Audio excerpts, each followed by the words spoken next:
हाल के बजट में सरकार द्वारा बीमा कंपनियों का निजीकरण करने के विरोध में बीमा कंपनी के कर्मचारियों ने एक दिन काम बंद हड़ताल कर विरोध प्रदर्शन किया।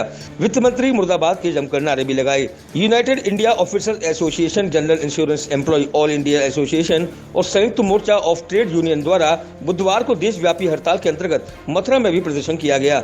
इस दौरान दर्जनों पदाधिकारियों ने सिविल लाइन स्थित कार्यालय पर वित्त मंत्री मुर्दाबाद के नारे लगाए। वहीं उन्होंने नारेबाजी करते हुए विरोध प्रदर्शन किया। इस दौरान उन्होंने अपनी 4 सूत्रीय मांगों को उनके समक्ष रखा और बताया कि ये प्रदर्शन साधारण बीमा कंपनियों के निजीकरण के विरोध में किया गया है। इसके साथ ही उन्होंने वेतन संशोधन की वार्ताओं को बहाल किए जाने, पेंशन स्कीम 1995 को लागू किए जाने आदि की मांग की। पहले से भी विरोध करते आए हैं, पहले भी आपको जानकारी सारी दी गई है कि हाल के बजट में ये जो 2 चीज़ें डिक्लेयर की हैं कि एक तो हमारी साधारण बीमा कंपनियों का जो निजीकरण है उसके हम खिलाफ हैं, उसका हम विरोध करते हैं कि हमारी साधारण बीमा कंपनियों का निजीकरण नहीं होना चाहिए।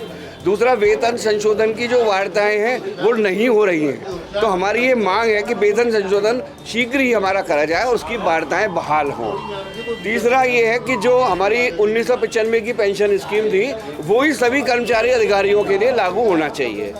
चौथा ये था फैमिली पेंशन हमें बहुत कम दी जा रही है, उसमें वृद्धि हो, कम से कम उसमें 30% की वृद्धि हो, जबकि जो केंद्र सरकार है या राज्य सरकार है उनमें सब में 50% और सबसे ज़्यादा है।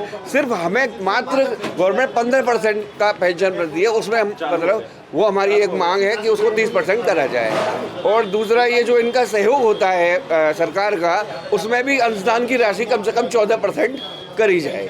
तो सबसे ज़्यादा जो विरोध तो ये है, साधारण बीमा कंपनियों का निजीकरण नहीं होना चाहिए, इसके हम खिलाफ है जो हाल के बजट में अभी जो डिक्लेयर ऐलान किया था। और दूसरा, हमारा वेतन संशोधन शीघ्र किया जाए।